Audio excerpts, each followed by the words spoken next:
Assalamualaikum warahmatullahi wabarakatuh. Perkenalkan, kami mahasiswa dari STKIP PGRI Banjarmasin.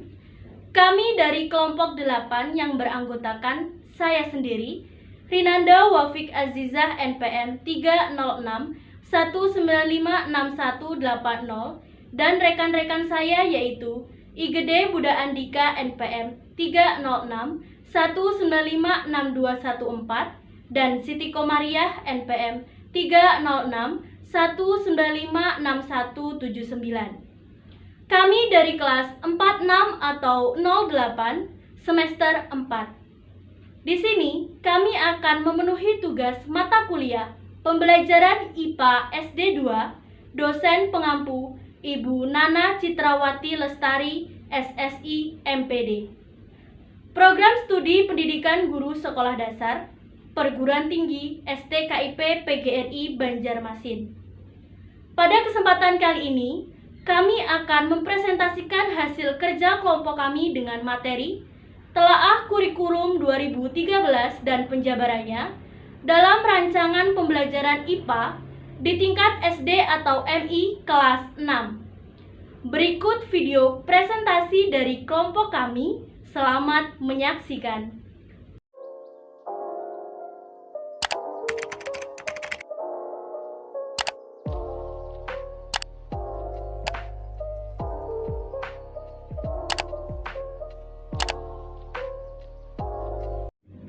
Baiklah, sekarang masuk pada materi pengertian kurikulum 2013. Apa sih pengertian kurikulum 2013? Kurikulum atau curiculum dalam bahasa Yunani kuno berasal dari kata curir yang artinya pelari dan curere yang artinya tempat berpacu. Curiculum diartikan jarak yang harus ditempuh oleh pelari.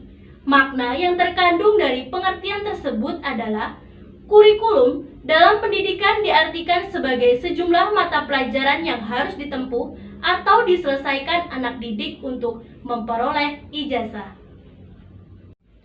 Istilah kurikulum dalam dunia pendidikan memiliki banyak definisi yang berbeda dan berkembang di kalangan para ahli, antara lain sebagai berikut. Yang pertama, Undang-Undang Sistem Pendidikan Nasional Nomor 20 Tahun 2003 menyatakan bahwa kurikulum adalah seperangkat rencana dan pengaturan mengenai tujuan, isi, dan bahan pelajaran serta cara yang digunakan sebagai pedoman penyelenggaraan pembelajaran untuk mencapai tujuan-tujuan pendidikan tertentu.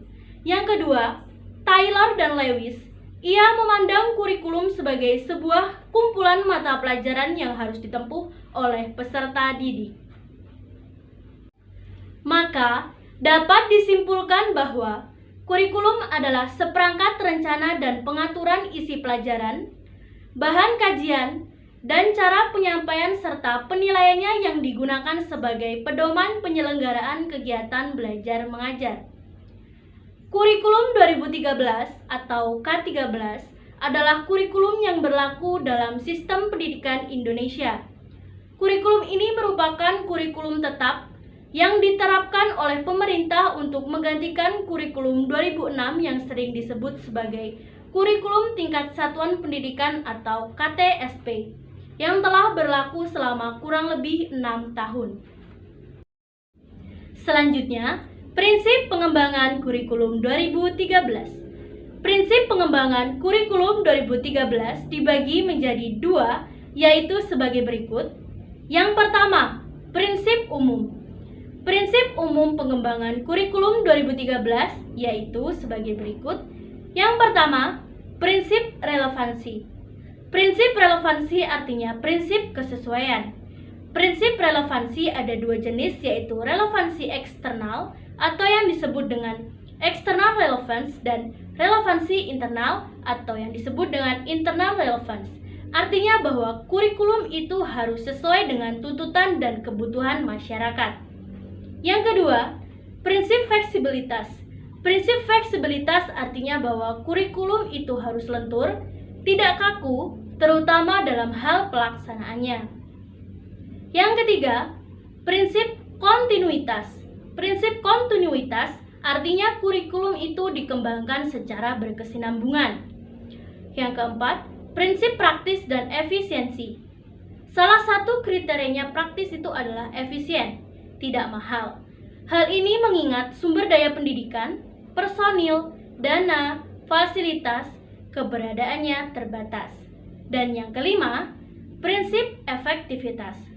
Prinsip efektivitas ini merujuk pada pengertian bahwa kurikulum itu selalu berorientasi pada tujuan tertentu yang ingin dicapai. Kurikulum bisa dikatakan adalah instrumen untuk mencapai tujuan. Yang kedua, prinsip khusus. Prinsip khusus artinya prinsip yang hanya berlaku di tempat tertentu dan situasi tertentu. Kurikulum khusus yang berkaitan dengan pengembangan komponen-komponen kurikulum antara lain sebagai berikut. Yang pertama, prinsip yang berkenaan dengan tujuan pendidikan. Tujuan pendidikan mencakup tujuan yang bersifat umum atau jangka panjang, jangka menengah, dan jangka pendek atau khusus. Yang kedua, prinsip yang berkenaan dengan pemilihan isi pendidikan. Prinsip ini dilakukan untuk menentukan isi pendidikan kurikulum seperti perlu penjabaran tujuan, isi bahan pelajaran, dan unit-unit kurikulum harus disusun dalam urutan yang logis dan sistematis. Yang ketiga, prinsip yang berkenaan dengan pemilihan proses belajar mengajar. Hal-hal yang perlu diperhatikan untuk menentukan kegiatan proses belajar mengajar yaitu seperti metode atau teknik belajar mengajar yang digunakan cocok untuk mengajarkan bahan pelajaran dan dapat menciptakan kegiatan untuk mencapai tujuan kognitif, afektif, dan psikomotor. Yang keempat, prinsip yang berkenaan dengan pemilihan media atau alat pengajaran. Beberapa prinsip yang dapat dijadikan pegangan untuk memilih dan menggunakan media dan alat bantu pembelajaran adalah seperti alat atau media apa yang diperlukan dan perhatikan bagaimana membuatnya. Yang kelima, prinsip yang berkenaan dengan penilaian. Penilaian merupakan bagian yang tidak terpisahkan dari pembelajaran. Setidaknya, ada 3 fase yang harus diperhatikan ketika merencanakan penilaian yaitu alat penilaian, menyusun alat penilaian, dan pengelolaan hasil penilaian. Selanjutnya, tujuan kurikulum 2013. Tujuan kurikulum 2013 yang diterapkan oleh Kemendikbud tertuang pada Permendikbud nomor 69 tahun 2013 tentang kerangka dasar dan struktur kurikulum yang berbunyi sebagai berikut. Tujuan kurikulum 2013 adalah mempersiapkan manusia Indonesia agar memiliki kemampuan hidup sebagai pribadi dan warga negara yang beriman, produktif, kreatif, inovatif, dan afektif, serta mampu berkontribusi pada kehidupan bermasyarakat, berbangsa, bernegara, dan peradaban dunia. Selanjutnya, peran dan fungsi kurikulum 2013. Peran dan fungsi kurikulum 2013 adalah sebagai berikut. Yang pertama, peran kurikulum 2013. Sebagai salah satu komponen dalam pendidikan, kurikulum harus mempunyai 3 peran, yaitu sebagai berikut. Yang pertama, peran konservatif. Peran konservatif adalah peranan kurikulum untuk mewariskan, mentransmisikan, dan menafsirkan nilai-nilai sosial dan budaya masa lampau yang tetap eksis dalam masyarakat. Yang kedua, peran kreatif. Peran kreatif adalah peran kurikulum dalam membantu peserta didik untuk mampu menjadi agen yang dapat membawa sebuah ide dan gagasan baru yang dapat digunakan oleh manusia untuk memudahkan pekerjaannya. Yang ketiga, peran kritis dan evaluatif. Peran kritis dan evaluatif adalah peran kurikulum yang turut aktif berpartisipasi dalam kontrol sosial dan menekankan pada unsur berpikir kritis. Kurikulum berperan menyeleksi nilai dan budaya mana yang perlu dimiliki anak didik. Yang kedua, fungsi kurikulum 2013. Fungsi kurikulum 2013 ada 4, yaitu sebagai berikut. Yang pertama, fungsi pendidikan umum. Fungsi pendidikan umum ini bertujuan untuk menjadikan setiap peserta didik agar mereka menjadi anggota masyarakat yang bertanggung jawab dan sebagai warga negara yang baik. Yang kedua, fungsi suplementasi. Fungsi suplementasi adalah kurikulum sebagai alat pendidikan seharusnya mampu memberikan pelayanan kepada setiap siswa sesuai dengan perbedaan kemampuan yang dimiliki oleh peserta didik. Yang ketiga, fungsi eksplorasi. Fungsi eksplorasi adalah kurikulum harus dapat menemukan dan mengembangkan minat dan bakat masing-masing siswa. Yang keempat, fungsi keahlian atau skill. Fungsi keahlian atau skill adalah kurikulum harus dapat mengembangkan keahlian dan kemampuan siswa sesuai dengan minat dan bakat siswa.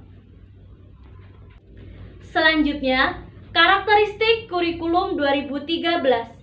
Kurikulum 2013 dirancang dengan karakteristik sebagai berikut. Yang pertama, mengembangkan keseimbangan antara pengembangan sikap spiritual dan sosial, rasa ingin tahu, kreativitas, kerjasama dengan kemampuan intelektual dan psikomotorik. Yang kedua, sekolah merupakan bagian dari masyarakat yang memberikan pengalaman belajar terencana, di mana peserta didik menerapkan apa yang dipelajari di sekolah ke masyarakat dan memanfaatkan masyarakat sebagai sumber belajar. Yang ketiga, mengembangkan sikap, pengetahuan, dan keterampilan serta menerapkannya dalam berbagai situasi di sekolah dan masyarakat.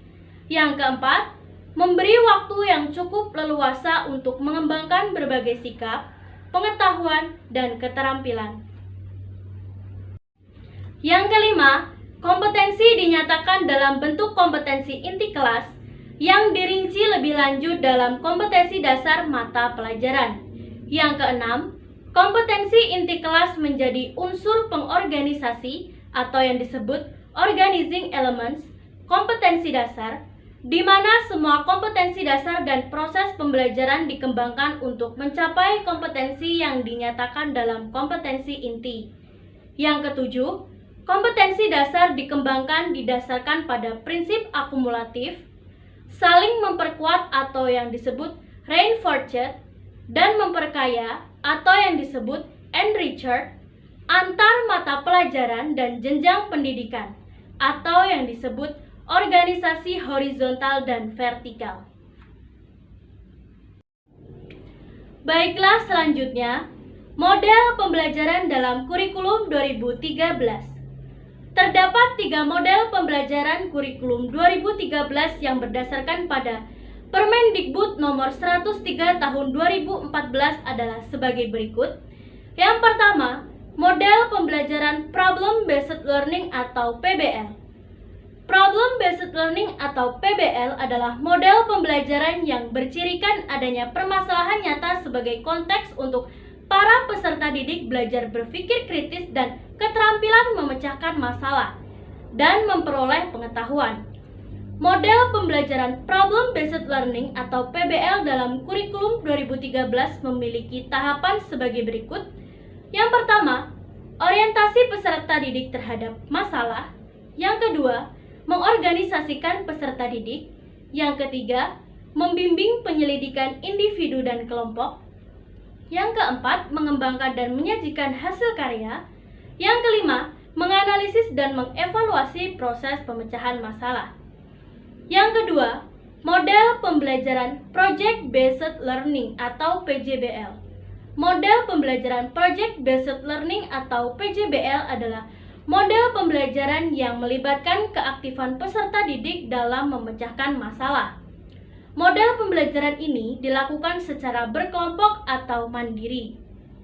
Yang ketiga, model pembelajaran Discovery Learning.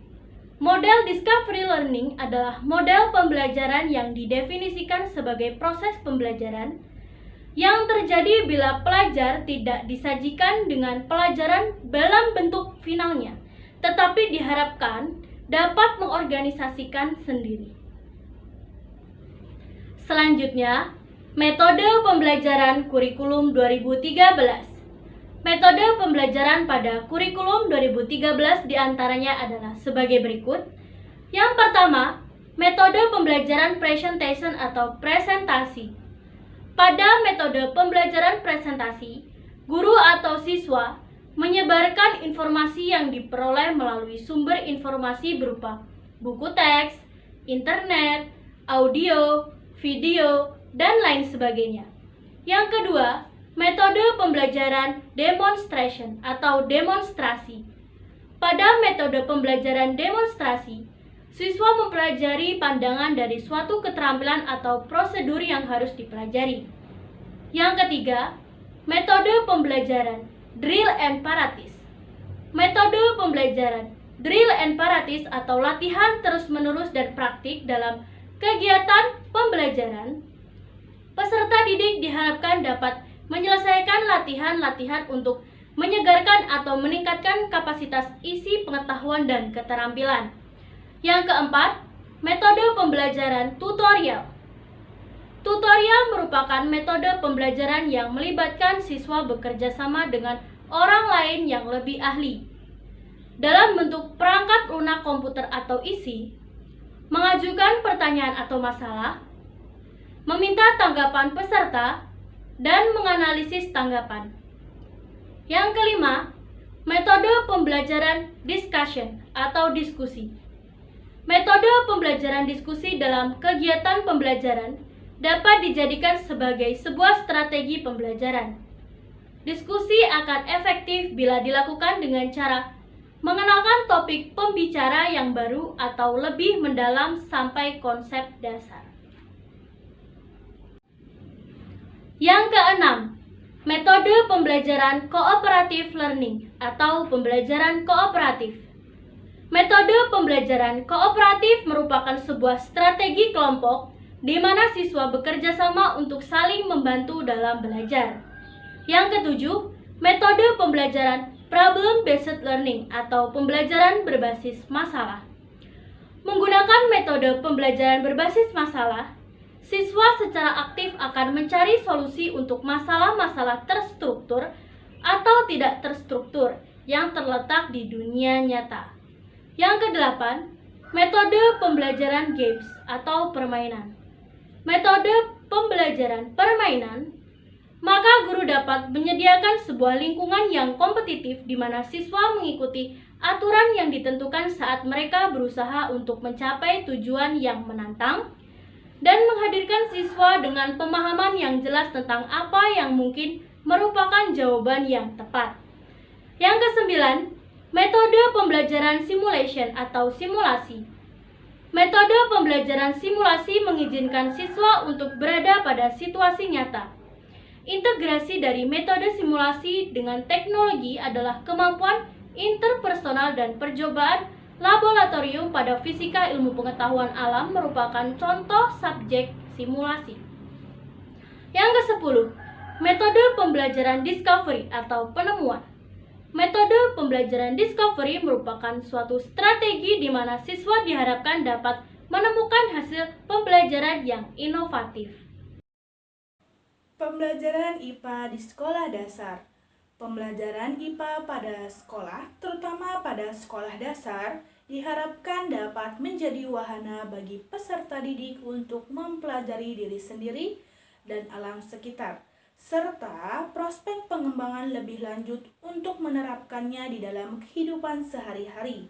Hal ini sesuai dengan pengertian ilmu pengetahuan alam yang berkaitan dengan cara mencari tahu tentang alam secara sistematis.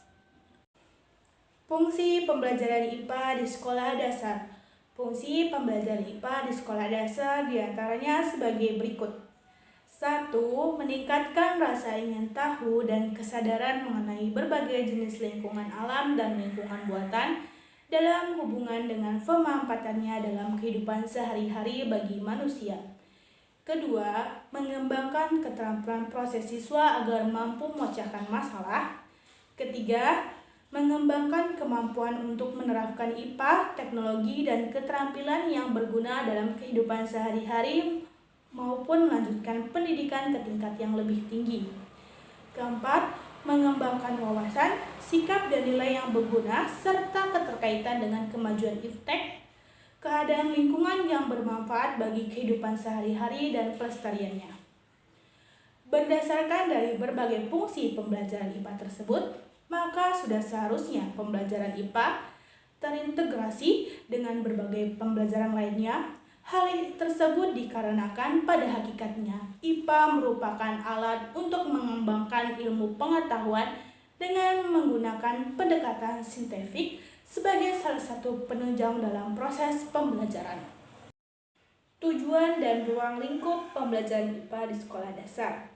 Tujuan dan ruang lingkup IPA di sekolah dasar adalah sebagai berikut. 1. Tujuan pembelajaran IPA di sekolah dasar. Tujuan pembelajaran IPA di sekolah dasar yaitu sebagai berikut. Yang pertama, mengembangkan rasa ingin tahu dan suatu sikap positif terhadap sains, teknologi, dan masyarakat. Kedua, mengembangkan keterampilan proses untuk menyelidiki alam sekitar, memecahkan masalah, dan membuat keputusan.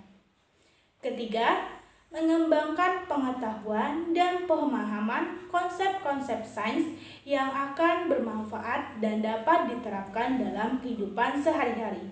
Keempat, mengembangkan kesadaran tentang peran dan pentingnya sains dalam kehidupan sehari-hari. 5. Mengalihkan pengetahuan, keterampilan, dan pemahaman ke bidang pengajaran lain.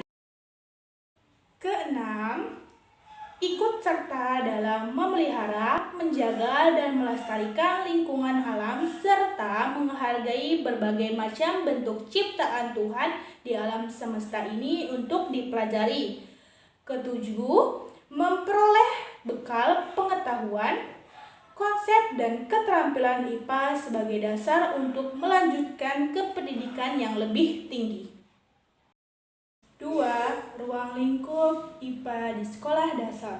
Ruang lingkup bahan kajian IPA untuk sekolah dasar menurut Peraturan Menteri Pendidikan Nasional bahwa standar kompetensi lulusan mata pelajaran IPA meliputi aspek-aspek antara lain sebagai berikut.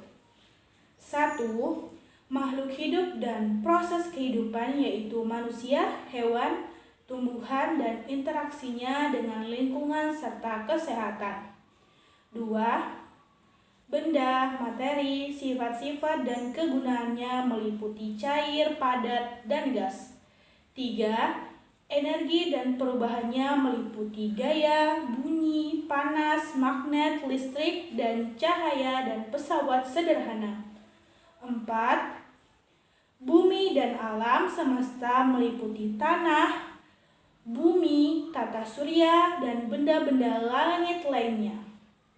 Berdasarkan dari beberapa tujuan dan ruang lingkup pembelajaran IPA di atas, maka dapat disimpulkan bahwa pada dasarnya pembelajaran IPA membekali siswa untuk mengembangkan rasa ingin tahu, pengetahuan, meningkatkan keterampilan proses, serta kesadaran untuk menghargai alam ciptaan Tuhan dan melestarikan lingkungan alam sekitar, serta sebagai dasar untuk melanjutkan ke jenjang pendidikan yang lebih tinggi. Kompetensi inti atau KI dan kompetensi dasar atau KD ilmu pengetahuan alam kelas 6. Yang pertama, kompetensi inti. Kompetensi inti ilmu pengetahuan alam kelas 6, tujuan kurikulum mencakup 4 kompetensi yaitu sebagai berikut. 1. Kompetensi sikap spiritual. 2. Sikap sosial. 3. Pengetahuan. 4. Keterampilan.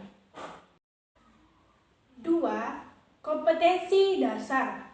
Kompetensi inti 3 pengetahuan. Memahami pengetahuan faktual dan konseptual dengan cara mengamati, menanya, dan mencoba berdasarkan rasa ingin tahu tentang dirinya, makhluk ciptaan Tuhan dan kegiatannya dan benda-benda yang dijumpainya di rumah, di sekolah, dan tempat bermain. Dan kompetensi inti 4 keterampilan. menyajikan pengetahuan faktual dan konseptual dalam bahasa yang jelas, sistematis, logis, dan kritis, dalam karya yang estetis, dalam gerakan yang mencerminkan anak sehat, dan dalam tindakan yang mencerminkan perilaku anak beriman dan berakhlak mulia. Kompetensi dasar 3.1 Membandingkan cara perkembangbiakan tumbuhan dan hewan. Dan 4.1 Menyajikan karya tentang perkembangbiakan tumbuhan. 3.2 Menghubungkan ciri pubertas pada laki-laki dan perempuan dengan kesehatan reproduksi. Dan 4.2 Menyajikan karya tentang cara menyikapi ciri-ciri pubertas yang dialami. 3.3 Menganalisis cara makhluk hidup menyesuaikan diri dengan lingkungannya. Dan 4.3 Menyajikan karya tentang cara makhluk hidup menyesuaikan diri dengan lingkungannya sebagai hasil penelusuran berbagai sumber. 3.4 Mengidentifikasi sifat-sifat magnet dalam kehidupan sehari-hari. Dan 4.4 Mendemonstrasikan sifat-sifat magnet dalam penerapan kehidupan sehari-hari.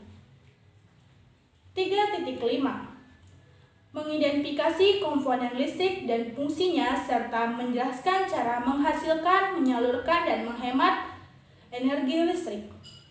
Dan 4.5 Menyajikan karya tentang berbagai cara melakukan penghematan energi dan usulan sumber alternatif energi listrik.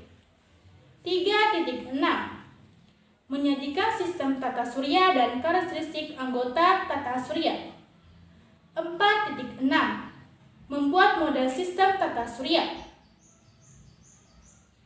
3.7 Menjelaskan peristiwa rotasi dalam rotasi bumi serta terjadinya gerhana bulan dan gerhana matahari. 4.7 Membuat model gerhana bulan dan gerhana.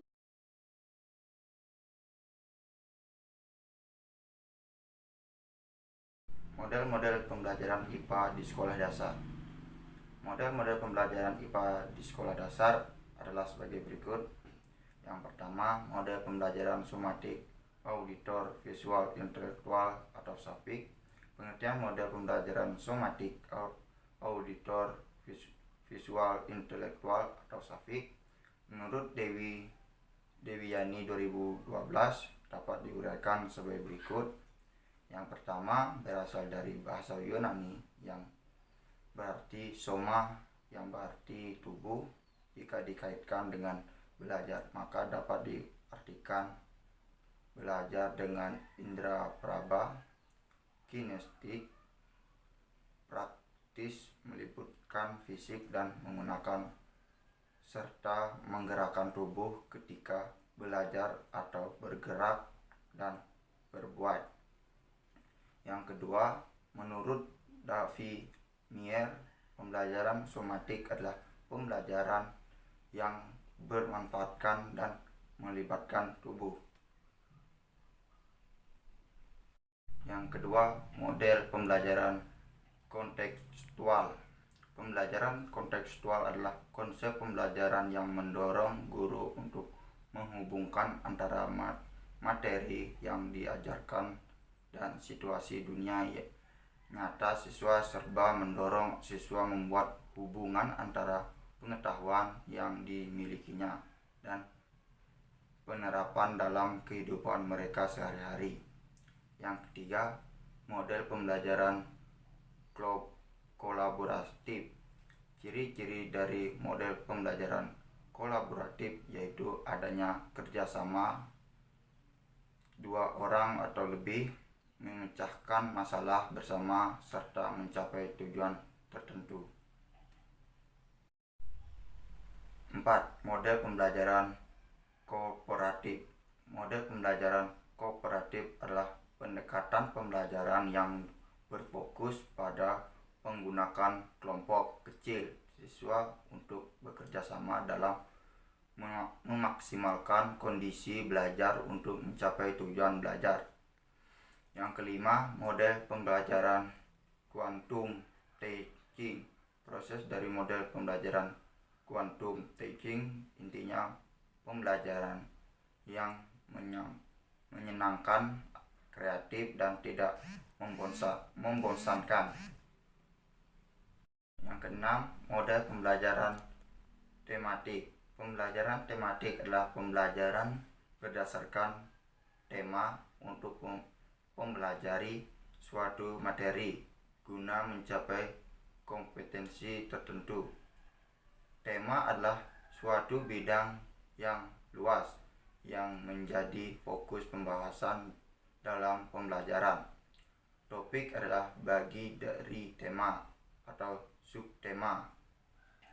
Yang ketujuh, model pembelajaran konstruktivisme. Model pembelajaran konstruktivisme merupakan suatu model pembelajaran di mana seorang aktif membangun pengetahuan sendiri. Yang kedelapan, model pembelajaran berbasis pengalaman. Model pembelajaran berbasis pengalaman atau experiential learning adalah suatu model proses belajar mengajar yang mengaktifkan pembelajaran untuk membangun pengetahuan dan keterampilan melalui pengalaman secara langsung. Yang kesembilan, model pembelajaran siklus belajar atau learning scholarly. Siklus belajar learning scholarly merupakan model pembelajaran yang berorientasi pada teori Piaget dan teori pembelajaran kognitif serta aplikasi model pembelajaran konstruktivis. 10. Model pembelajaran mind mapping. Mind mapping atau peta pikiran adalah suatu teknik pembuatan catatan-catatan yang dapat digunakan pada situasi kondisi tertentu seperti dalam pembuatan perencanaan, penyelesaian masalah, membuat rincian, membuat struktur, pengumpulan ide-ide, untuk membuat catatan, kuliah, rapat, debat, dan wawancara. Materi pembelajaran IPA Sekolah Dasar SD Kurikulum 2013 kelas 6. Materi pembelajaran IPA Sekolah Dasar atau SD Kurikulum 2013 kelas tinggi untuk kelas 6 meliputi sebagai berikut. Yang pertama, perkembangan makhluk hidup. Yang kedua, ciri-ciri pubertas laki-laki dan perempuan.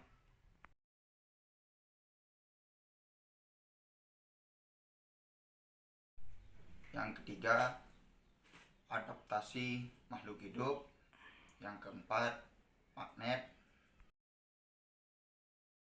Yang kelima, energi listrik. Keenam, sistem tata surya. 7, rotasi bumi. Yang ke-8, revolusi bumi. Yang ke-9, rotasi bulan. Yang ke-10, revolusi bulan. Yang ke-11, gerhana bulan. Yang ke-12, gerhana matahari. Yang ke-13, campuran dan larutan. Yang ke-14, hubungan suhu, sifat, antaran, dan perubahan benda akibat perubahan suhu. Selanjutnya, kesimpulan dari hasil presentasi kelompok kami yaitu Kurikulum 2013 atau K13 adalah kurikulum yang berlaku dalam sistem pendidikan Indonesia. Kurikulum ini merupakan kurikulum tetap yang diterapkan oleh pemerintah untuk menggantikan kurikulum 2006 yang sering disebut sebagai kurikulum tingkat satuan pendidikan atau yang disebut KTSP yang telah berlaku selama kurang lebih 6 tahun. Pembelajaran IPA pada sekolah, terutama pada sekolah dasar atau SD, diharapkan dapat menjadi wahana bagi peserta didik untuk mempelajari diri sendiri dan alam sekitar, serta prospek pengembangan lebih lanjut dalam menerapkannya di dalam kehidupan sehari-hari. Pada kurikulum 2013, guru hanya sebagai fasilitator yang memberikan materi, mengarahkan, dan membimbing siswa. Dalam satu kompetensi, banyak indikator dan kemudian per indikator tersebut dinilai ketika siswa masuk ke kelas. Guru harus bisa memberikan motivasi peserta didik untuk terlibat aktif dalam pemecahan masalah yang dipilih. Demikianlah presentasi dari kelompok kami dengan materi Telaah Kurikulum 2013 dan penjabarannya dalam rancangan pembelajaran IPA di tingkat SD atau MI kelas 6. Semoga bermanfaat bagi kita semua dan kami memohon maaf apabila ada kesalahan. Sekian dan terima kasih. Assalamualaikum warahmatullahi wabarakatuh.